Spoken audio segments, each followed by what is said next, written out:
Good morning, guys. Welcome to Sunday. I hope you're all having the most beautiful end to your weekend, or start to the end of your weekend, as it's Sunday morning, 10 a.m. in beautiful England today. So it's a cloudy but bright day, the perfect weather conditions for somebody who has been sunburnt since last weekend. My redness has gone down now, thankfully, touch wood. And I didn't peel. I started to blister, and that has just settled and no further symptoms. So I'm very relieved with that. That's what happens when you spend a weekend on a boat. I did have Factor 50 sun cream, which I will probably not use that brand again because I still burnt with constant reapplication. So I'm heading to the gym shortly. I've had a very productive morning. It's 10 a.m. and I am literally the person who thinks, right, I have one or two things that I have to do before I go out. So let me do 20 things before I go out. My mind, I will look at something and I will say, oh, that's probably going to take 10 minutes to do that. I don't have time to do that. And then I will also say to myself, I bet you could do it in 8.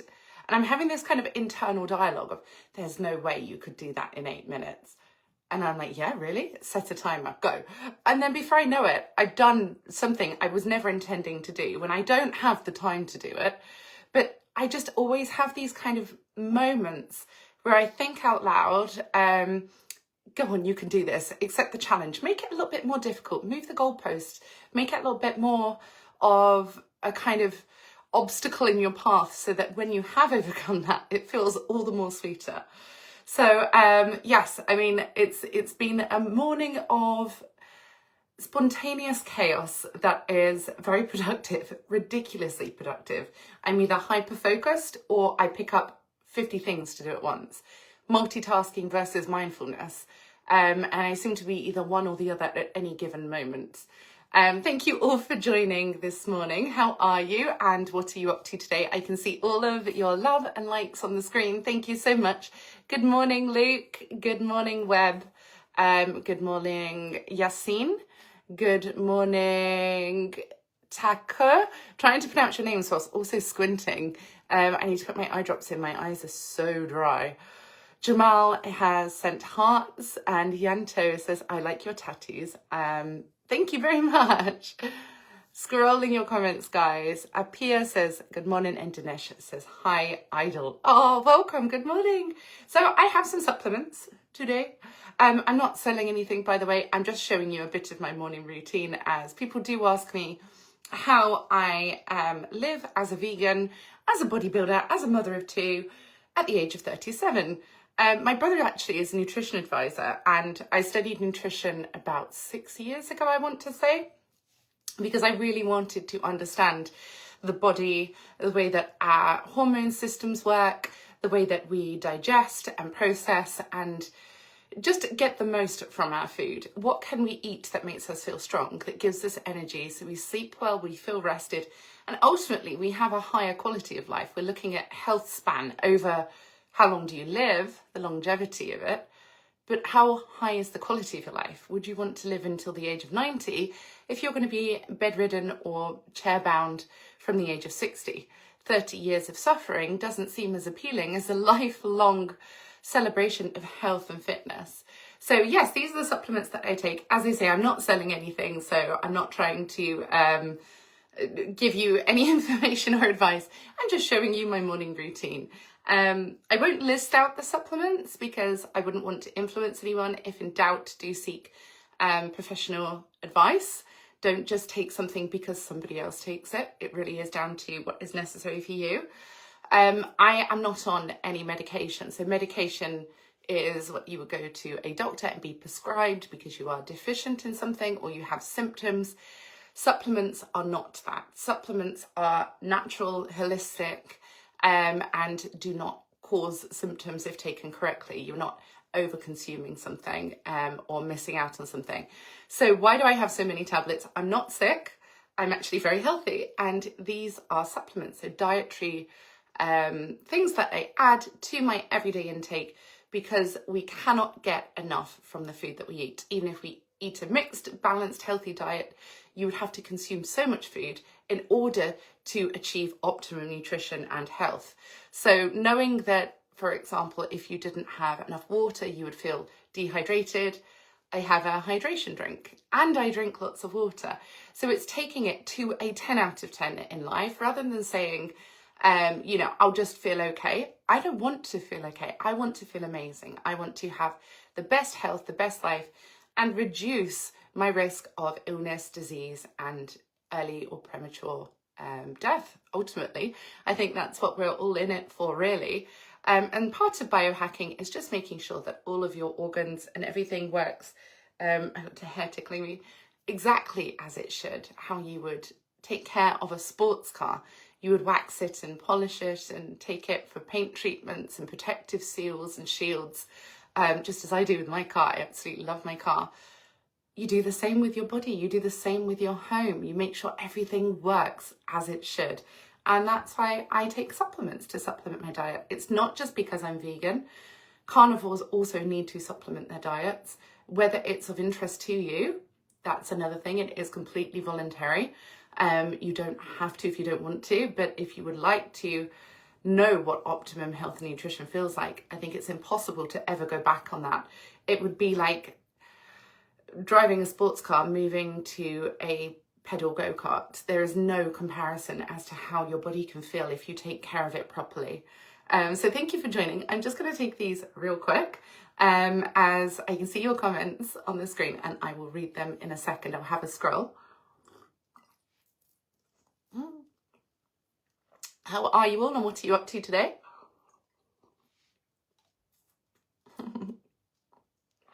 Thank you for joining. I can't speak and swallow at the same time, I'm afraid. Oh.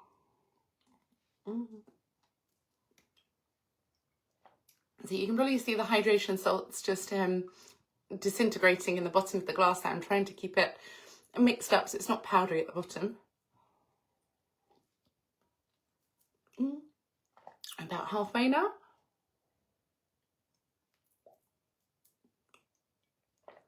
Good morning and welcome. I will be with you.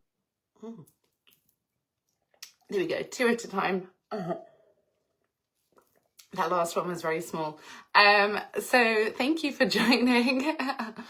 Sanjeev says, your stomach, my darling. So my stomach, so I was really badly sunburnt on my stomach from a weekend on the boat. And I don't know if you can see, but I have like a patch here that's lighter. Weirdly enough, I tanned in such a weird way. And part of me was like dark red, really tender. Other parts, there was like pure white patches on me, as if the sun didn't touch it, but it wasn't covered in anything.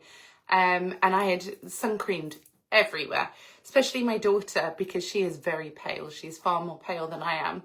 So I was chasing her around, just reapplying cream, and then also on myself, but I was the one that burnt. How do you figure that one out? So welcome. Are you enjoying summer? Are you enjoying the weekend? And how have you been feeling this month? We are coming to the end of August, start of September, and my 2 children are returning to school and college, which is really exciting. My daughter is beginning the 2nd year of her A-levels, and my son is going into year 9 of a new school. So it's really big changes going on, exams coming up. And I get very excited and enthusiastic about education. I love learning. I love seeing my children inspired. And that's something I'm very much looking forward to for them. If I could go in their place, if I could put on their uniforms and sit in the classroom and learn, I would be over the moon. But I'm sure, they will absolutely love it just as much as I did when I was a student. Scrolling your comments, thank you for joining. Susanta says, I want to be your best friend. I hope you are, all my friends. I feel like we are. I feel like this is like a collection, a community, hanging out with your buddies, that we can all chat to each other and get to know each other. And vice versa, people commenting in the chat that you can all reply and be supportive and kind. Imagine if we were all able to help one another. If we had queries about life or we needed assistance and support, we could say, hey, I know somebody that can help you. Just as you would refer to your friends and family, can we all just do that with each other? And not just on Facebook. Can we do that with the wider world? Can we take that far and wide to be more conscious and kind and supportive to others? I definitely think the answer to that is yes, but it's kind of the detachment that we have as humans to not want to invade people's spaces, to not want to kind of break that wall of silence and communicate with each other face to face anymore. I think people are very closed off, people are very fearful because of the minority of problems that have influenced the way that everybody reacts as a whole. You see something scary, you see something fearful, you then apply that fear to everything and everyone, rather than saying these are isolated events that have caused mass hysteria. So I feel like people are very much retracting from human connection, from saying hello to strangers without wanting anything in return, without trying to distress or impress them, just to be yourself, to be normal, you know, as you would speak to a dog in the park, run over to them and give them a little cuddle, if you're allowed, of course, you ask for consent. Why can we not just say hello to people and be nice face to face without ulterior motives? Scrolling your comments, Trent says, hello darling, Tracy, good to see you as always. Good to see you too, Trent. How are you and how are you spending Sunday? Thank you for sending stars, that's very kind of you. I think I've figured out what that means now. It's good signal in my house. I think it's reconnected. I think stars are like leaving a tip. Is that what that means? And also, I had a thing with subscribers that you pointed out, Trent, about how you can subscribe to my Facebook, and then it was randomly cancelled or something, and I contacted Facebook and they sent a link. I replied that in a comment to you, but I'm not sure what post that was on, and because I get so many notifications, I couldn't return to it to find it, to see how that concluded. But hopefully Facebook were able to help with that, because I know there's sometimes technical issues and errors. I'm the worst with things like that, but apparently the page is fine. So I'm not sure how you concluded that with them, but hopefully you got an outcome that you needed. Okay, so that is hydration drink complete and my supplements taken. Now my morning coffee. This is not my first morning coffee, I have to confess. I have been up since a few hours ago now, and I've been very productive and busy working hard before I head to the gym, but one more coffee before you go doesn't hurt. Luke, I'm afraid I can't answer that because of algorithms. I'm sure you are aware that anything you say or do online then feeds into the mass social media machine, which then floods your feed with certain content. So some topics now I cannot speak about for that reason. And I hope you can understand, but I'm all for health and natural remedies. So the answer is yes, but I cannot speak about that in depth. Dinesh says, so cute. And Trent says, run over here and give me a cuddle. I love cuddles. We are built to be tactile, loving people. And I think when we are put in situations where people are very standoffish, people are very close-minded or critical or judgmental, we just feel so out of kilter. We just then kind of retract into ourselves, feel anxiety, have panic attacks, and just want to run away. Instead of dealing with life in a kind of retraction method, what we really need to do is say, why am I uncomfortable here? Can this be changed? If I have to be in this environment, if I have no choice, how can I better handle these emotions and sensations that I feel? And I think ultimately, wear brighter clothes. I say that as I'm wearing black today, but wear brighter clothes, smile more, and be more welcoming towards other people. And bit by bit, you will chip off those harsh edges. You will round people off and kind of make them feel more safe and welcome and invited themselves. And ultimately, that only leads to kinder, more relaxed spaces with people. So hopefully, even though we're online, you can all have a virtual hug and just feel really positive and uplifted about your day today, and take that happiness and joy with you in all that you do. Brian says, I want you to be my girlfriend, yes or no? So I'm asked about relationships and dating and statuses hundreds of times every day. It's not something that I am happy to discuss online because I am in the public eye and people write about relationships and things. I also get stalkers. I have lots of women trying to find out who I'm dating, if I'm dating. Weird kind of trophy hunting, strange things that go on. So I have learnt to not disclose my relationship status online or include a partner's identity online if I'm in a relationship, if nobody will know. And I also think that some things should be kept completely personal and private and beautiful and protected. Lots of people are the same way with their children, especially now the internet has become this space where people say, what is the motive for following a child? And that's another rabbit hole to go down. My children were initially on social media many years ago when they were little. They did not mind. They absolutely loved it. But if you ask them, were you old enough to consent to say, yes, I want to be in a video at a zoo, pointing at animals, saying, oh, I like the pandas, a child would not know that. And, we get into that debate of even birth. Did we consent to be alive? Parents have us and we just find ourselves here. People suing their parents because they've been brought into the world without being asked if it's okay first. The world just becomes a bizarre space. So as my children have got older and the internet has kind of advanced in social media, there was a lot of criticism and judgment, and I did not want them to be exposed to that because the rules changed. The way that social media used to be was so human and so normal. It was like talking to your friends. People weren't judgmental. They weren't keyboard warriors and Karens. Whereas now it's become quite a toxic environment. So the children have said, we don't want to be on social media. And, that's absolutely fine. If the rules of engagement change, never be afraid to walk away. And then sometimes my son will say to me, hey, Mum, I'd like to come online.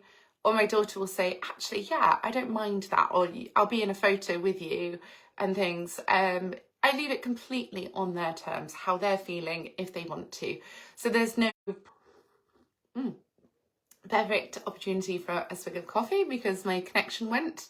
But as I was saying just before that, there is no stress or pressure for them to either be on social media or not be on social media. I have no expectations.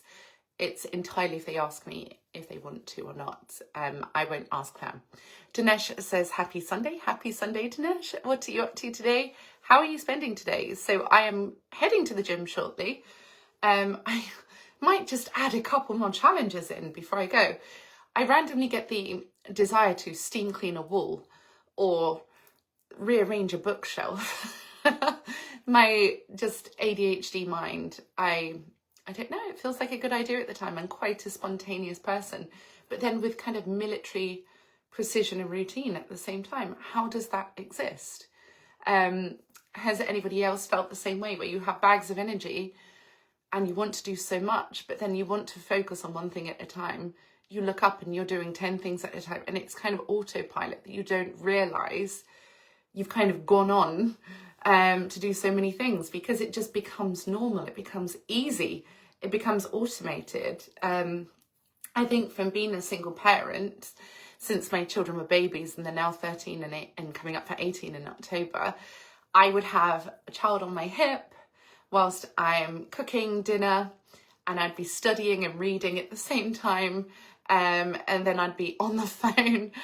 I was an octopus for so many years. I was training whilst they were sleeping. I was doing headstands and pull-ups whilst they're napping in a crib next to me. I've always been a person that has liked, I guess, overload. Just being able to say, you can't do this, but not only can you now do this, but you can do it 10 times better than you expected, whilst also doing something else.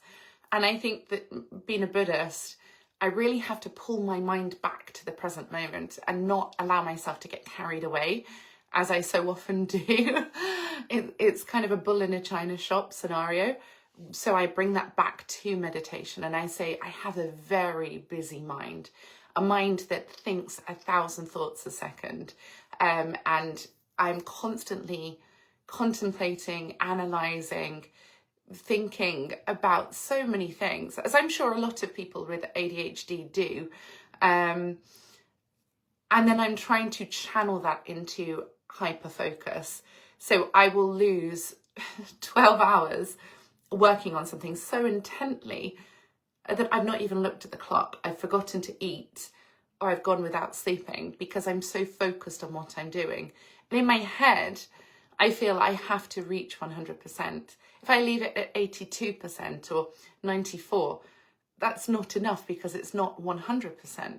So I will super invest in things. I give it 100% of my dedication, my attention, my energy. And then I'll take a moment to step back afterwards and say, that was really cool. I'm so glad I achieved that. But then I'll do 10 things on top of that because I love that kind of thrill of growth. It's so exciting to me, studying and achievement. And I guess even in bodybuilding, lifting heavier weights, doing one more rep, spending 2 more minutes doing cardio. It's difficult to not take that to a point of obsession or a point of being unhealthy. As a result of that, I avoid anything that is addictive, drugs, alcohol, cigarettes, gambling, because I just feel like I would want to be the best gambler in the world. Or whatever the best of those addictions could possibly be or look like. I would always want to see how far you could push that. So I know to stay away from that. I would never even try. I am fine. I've never had addictions per se, like unhealthy issues. I've never got to the point where if I drank alcohol, I became an alcoholic and was passing out. I did, however, when I was younger, I would drink alcohol and then I would have memory loss afterwards. I don't think I was drinking excessively. It's just the way that it affected me. So I would be conscious and awake and talking to everyone, and I'd wake up the next day after I'd gone home and I think, oh, I don't even remember going out. Like, I'm in photos with people smiling and I'm like, who are they? I've never met them before. So it would just take gaps of memory away when I drank alcohol. And I thought to myself, that's not a position I'd want to be in case something terrible happened. So for me, it's take it or leave it. I know socially a lot of people have always drank, whereas I had a family young and then didn't get to go out and party. So every now and then I'll have a cocktail or a glass of wine with dinner, but very few and far between, months apart even, because it just doesn't appeal to me to be a heavy drinker. And I'm such a lightweight, literally 1 or 2 drinks. And I'm like, no, I'm fine now.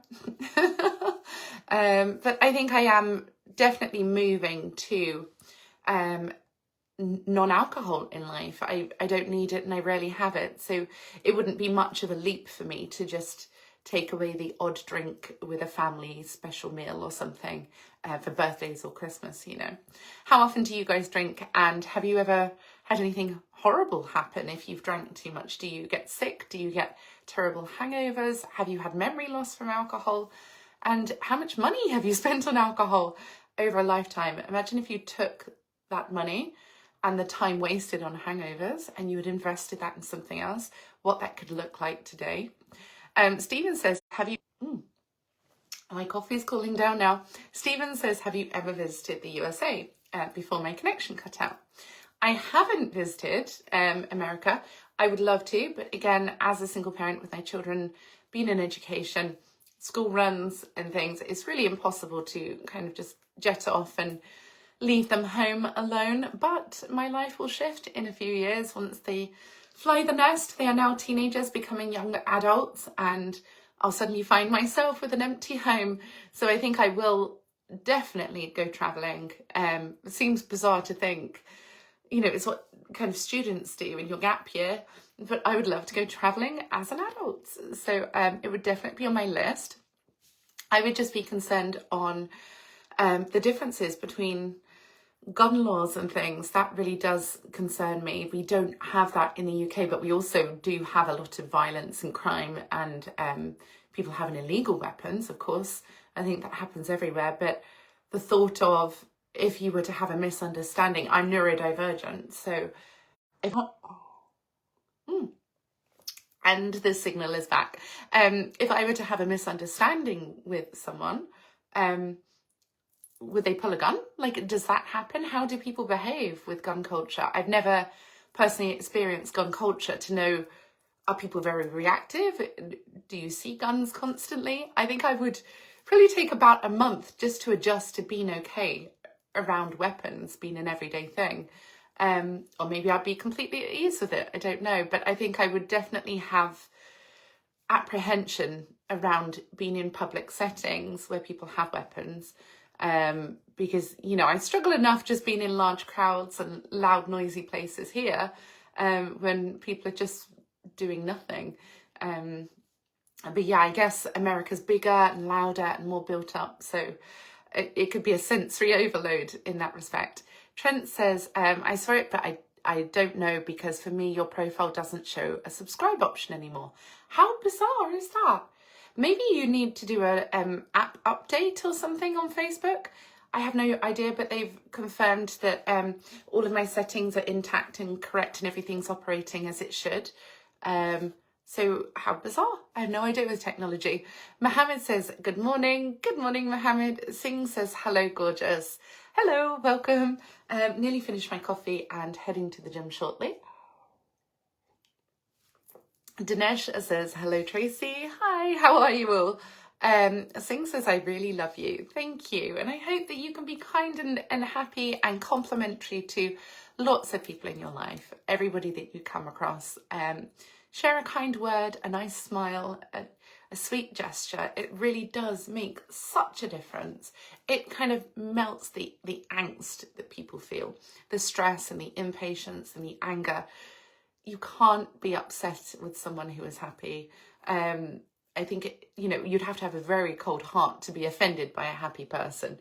David says, hi, Tracy. Hi, David. Trishcad, I hope I said that right, says hi. Rahal has done a muscle emoji. Yes, going to the gym shortly.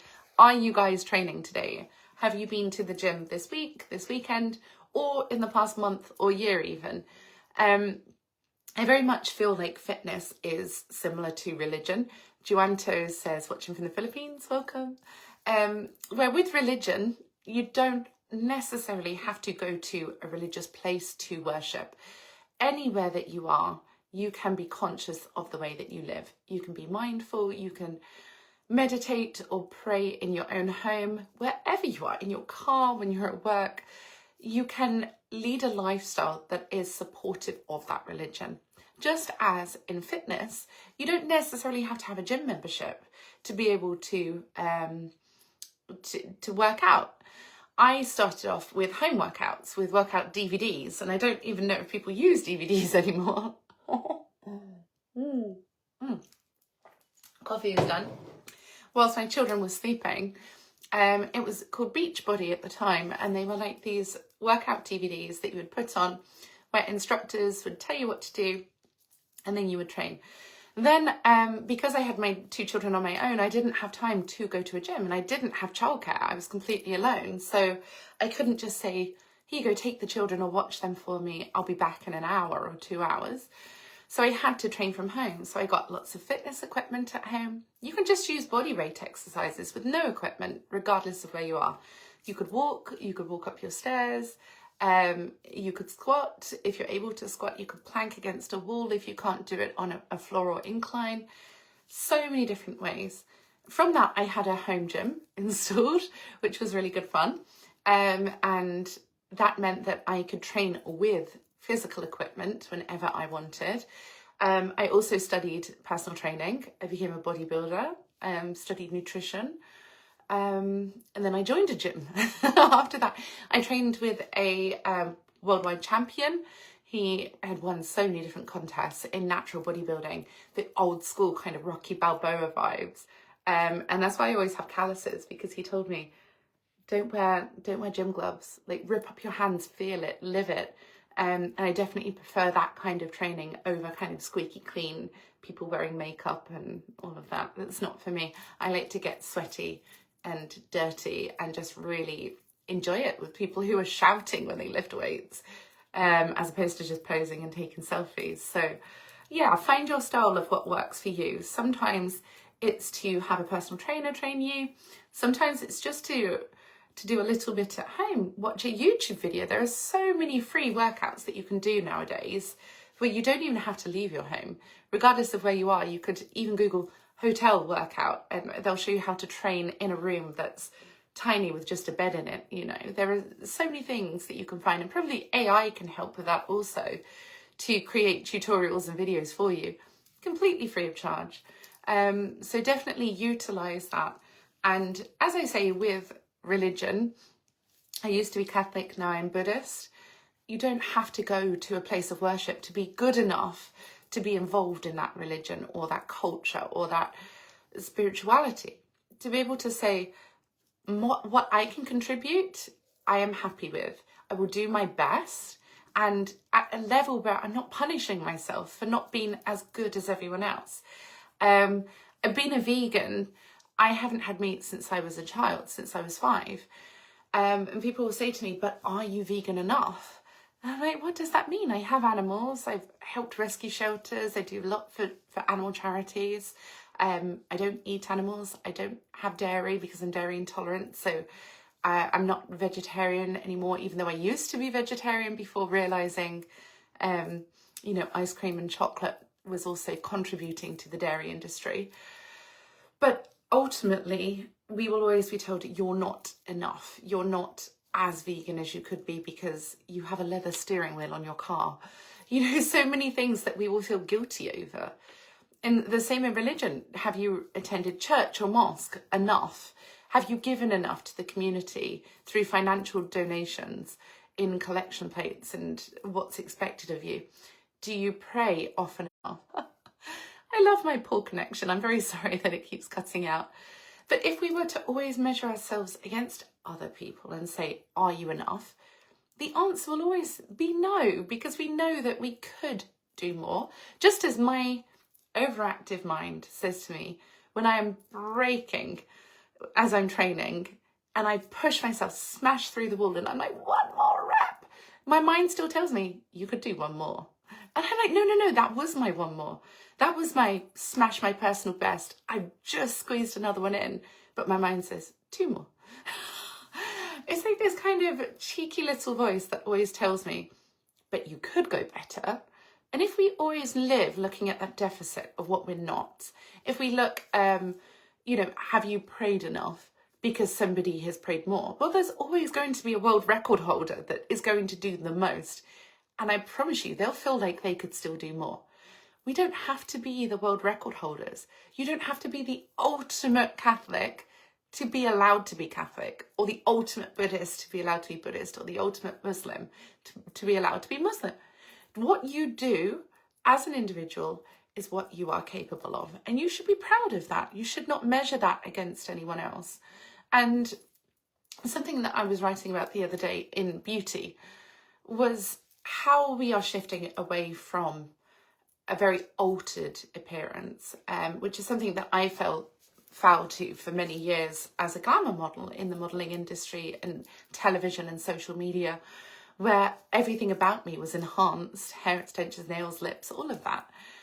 Now looking at natural beauty to say, this is my skin, this is my hair, these are my teeth, these are my eyebrows. I'm not changing my appearance to the point of being unrecognisable. I am aging, as everybody does, so I will look different to how I did 10 years ago. But that's why I find it so fascinating to share the throwback pictures when Facebook tells me, oh, on this day 10 years ago, you posted this photo.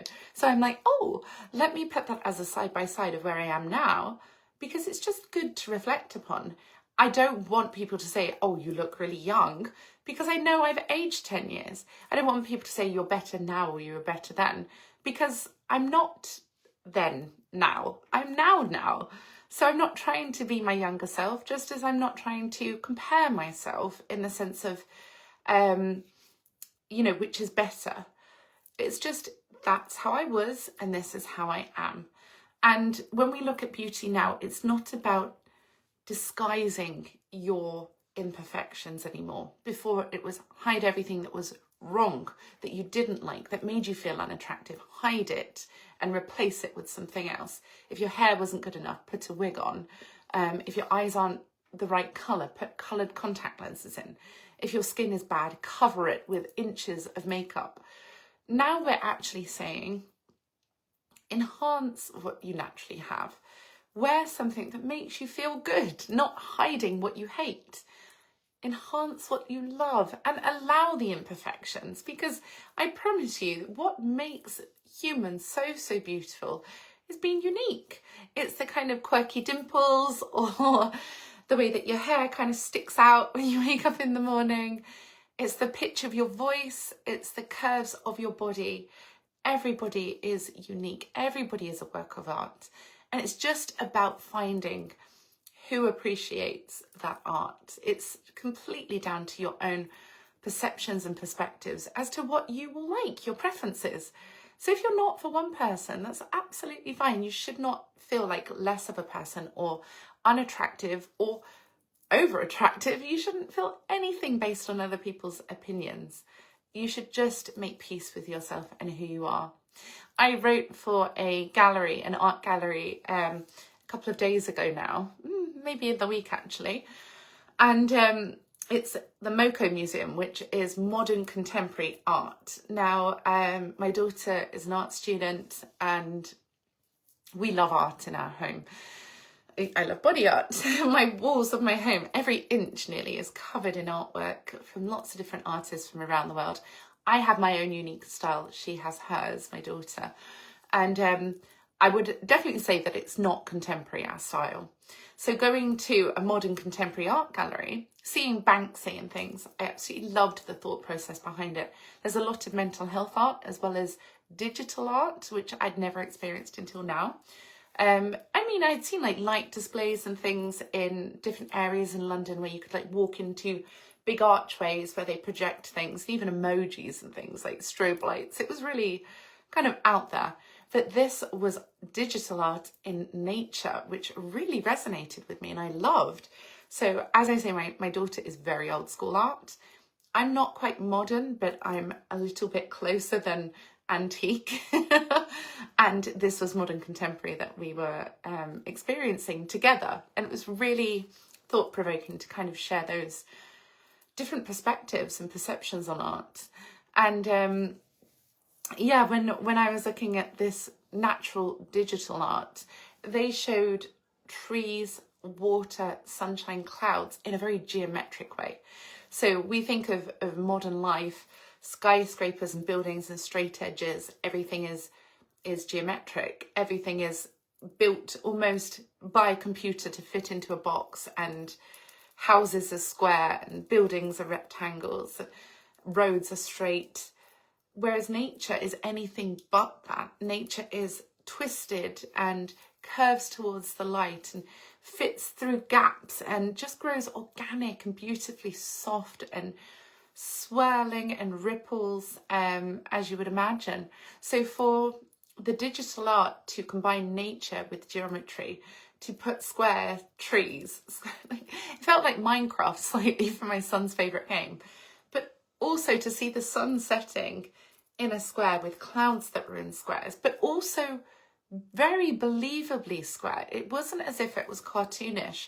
It was as if you would look into the sky and see a scattering of clouds, but then notice they're all very uniformed clouds. So it was almost the most realistic version of a geometric nature. And my mind was just completely tripped by it. To see fields, which again, we plough into squares. They had them moving and adjusting and the lines. My mind absolutely loved seeing the movement of nature in such a way. And I found it absolutely fascinating. My daughter was like, I'm not that bothered about that. Let's go and have a look at Andy Warhol. But we both loved our own individual areas and tastes. And sorry guys, my signal is so bad today, I don't know what's going on. But it was a really nice experience to share. So then after I've written about that, I then go online and I see previous people who had left reviews for the museum. And it was really heartbreaking to see so many one-star reviews for this venue for modern contemporary art, which I get is probably the smallest section of art, because art has never been modern or contemporary. I think until recent years, we've always thought of it as the greats, Van Gogh, and, everything that is in our history books and our heritage. So to bring in new thought and new minds, I know that's going to ruffle a few feathers. And to see some 1-star reviews on the gallery was really saddening because, people said, oh, it was too bland in there and it was too much empty space and it didn't have atmosphere. You are in a gallery. Galleries are supposed to be white and spacious so that you can lose yourself in each creation, each piece of art. And it's completely down to the individual whether you like it or not. So to say, oh, this is rubbish, the next person will love it. You can't discount someone's creativity just because it's not to your taste. So it just baffles my mind that people will go and leave 1-star reviews for something so beautiful that an artist has created. And these are world famous contemporary artists that have created this.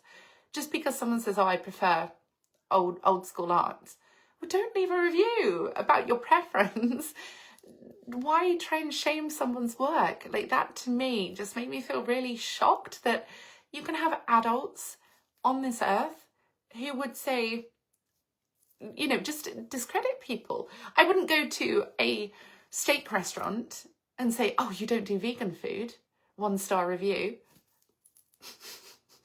Just as I wouldn't go to a modern art gallery if I preferred old school art and leave a 1-star review. Why do the opposite and then complain about it? Why? I don't know. I think that sometimes people just want to look for issues and problems as an outlet for anger. And that kind of, I think, signifies their thoughts and mindset in life is not happy, it's not fulfilled, it's not joyful, because no happy person would go out of their way to experience the opposite of what they like and then complain about it. An open-minded person would say, oh, I'd like to experience the opposite of what I like, just to kind of see what it's like. And if I don't like it, oh, I won't do that again. They wouldn't then say, hey, let me go online and just say horrible, horrible things about this experience that I know is the opposite to my taste. If we just took a moment to kind of step back and assess what that looks and feels like, you really don't have to live in discomfort and anger like that. I don't think that leads to a fulfilling life personally. And I could just never see myself doing that. I could never go out of my way to just be like that. I don't know. Is that normal or am I just unique? How do you all feel about things like that? Would you go to a modern art gallery if you don't like modern art and then complain that it's too modern? I don't know. It's a funny one. Sing says, I love your tattoos. Thank you. Luke says, I understand. Yes. Someone sent a picture of like a teddy bear being poked and lots of love hearts are going out in a feed. That's really random. I don't know how I feel about that. It's cute, but it's also quite strange to poke a load of love out of a teddy. Thank you for joining, everyone. Dennis says, hello. Hi. Welcome. Luke says, does the gym get packed on a Sunday? The one that you go to? Oh, do you know what? This is going to sound awful, but I'm the kind of person who loves being in quiet spaces. I don't want to go at peak times, and I'm realising that now, actually, the longer I leave it this morning, the more people are going to be there because they've obviously been out on Saturday night, had a hangover, wake up and say, oh, I'll go to the gym and then, go and eat a roast dinner or something. So it's probably not the best time to go now, but I will still go before visiting my family and I have to do a food shop. So I normally go at off-peak times where it's the most quiet. I am lucky to be able to work remotely from home so I can be flexible with my day. But since the students finished their exams, I believe in May, June, there have just been groups of teenagers, and I am a mum of teenagers. I get it. Groups of teenagers in the gym. And I'm all for people being fit and healthy and active and having gym memberships. I think that's a wonderful thing that we should definitely support. But they will turn up in groups and just sit on their phones the whole time. They're not even training, they're just sat on the machinery kind of holding up the space so that nobody else can use it. And if one person's training, 8 people will be around them, and they'll kind of be giggling and laughing, which is nice to hear giggles and laughs. I think, that's not a bad thing in itself, but they're not actually there to train. It's more like a kind of social hangout. And then the next person, they'll come off after about 10, 15 minutes. The next person will go on. So they've got a piece of equipment between them for about 3 hours.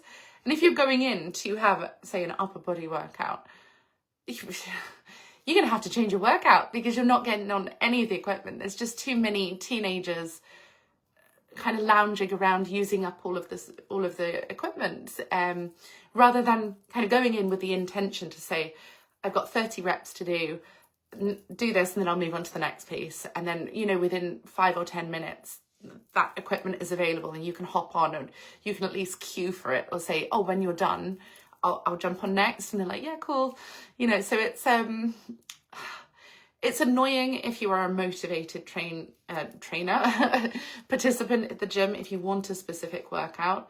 But again, everybody has a right to use the gym. Everybody is allowed a membership. Just, I would say, do it mindfully. Be aware of the environment around you. Look at other people who are showing interest to use that equipment, and just have your workout and move on. Don't sit there watching YouTube videos on your phone for half an hour when you could be doing that in your car or on one of the changing benches or something, just not using equipment to waste time. But I think that's kind of a cultural thing now, isn't it? Where I know my children, it's probably an overshare of information, they will hog the bathroom and the toilet on their phones. They're not even using it. They're just sat there scrolling on their phones for 40 minutes and thinking, I'd like to have a shower now. What are you doing in there? Actually, I wouldn't want to know what they're doing. But it's the same kind of thing. Use it mindfully for that reason, and then politely move on, rather than just, gym hogs. I think that's probably what you call them everywhere. Gym hogs, where you just sat on the machine and not actually working out. Scroll your comments. What time do you guys normally go to the gym? And do you find the same thing, that it's just become a generational thing, that teenagers hang out in gangs and take over machines for whole mornings or afternoons, but don't actually train? Gregory says, you look very fit, woman. Thank you. Sivam says, love. And Anita, looks like a fake profile. Somebody block her, please. Niru says, I would like to invite you to Africa. Thank you for the kind invitation. I will definitely be traveling. Maybe in the next several years, maybe I'll become a travel influencer or blogger. I don't know what they're called now. But that would be lovely to experience all of the wonders of the world. I think life is such a blessing, and to be able to do that is really, really wonderful. I think it just gives us such a balanced perspective in life to experience different cultures and ethnicities and just ways of life. Luke says, there are so many strange people out there. You've got to be careful with your kids, Tracy. Absolutely. And the internet didn't start off that way. The internet had this very kind of naive innocence about it, where we were like, oh, everybody in our village is really kind and supportive and lovely, and so everybody online will behave the same way. And then you realise, oh, no, not everybody lives the way that you are raised in your kind of bubble of life, in your kind of small, meaningful, caring communities. These are kind of a wider span, and people do have ulterior motives which are outside of the realms of what we are used to in our upbringings. Stephen says, I'm officially asking you out on a date. Thank you, Stephen, but I do not go on dates with people or animals or material objects, vegetable, minerals or animals. I think always be cautious of who you agree to meet online, that people are who they say they are. This world is not the safest of places for online activities. So yes, if anybody does message you using my name and pictures, it's not me. I don't meet up with people online for security. I am a woman, I am a mother, and meeting a person from the internet is not something that I would say is a safe thing to do. So for men it may be different because that's life, but certainly for me, I would never agree to meet somebody online. I think that's a dangerous and unknown scenario to be in. But face to face in life, if you pass somebody or your paths cross, I think then it's absolutely fine to get to know someone for a cup of coffee or something, but just not arranging to meet strangers online. I wouldn't recommend that for any of my female friends or my children. Sebastian says, Bella Tracy. Oh, thank you. Welcome. Thank you for joining. How are you all? And what are you up to on this wonderful Sunday morning? I am now about to head to the gym. Sebastian says, excellent weekend, Tracy. Oh, thank you. I hope you're all having a lovely time. I will head off for my lovely workout. Very excited. And then I am doing a food shop and visiting family. So I will be home later this afternoon or evening to crack on with lots of writing that I've got left to do. So thank you all for joining me today. I hope you have a wonderful, uplifting, motivating day. Whatever you're doing, be kind to yourself and others. And I will see you all soon. Bye.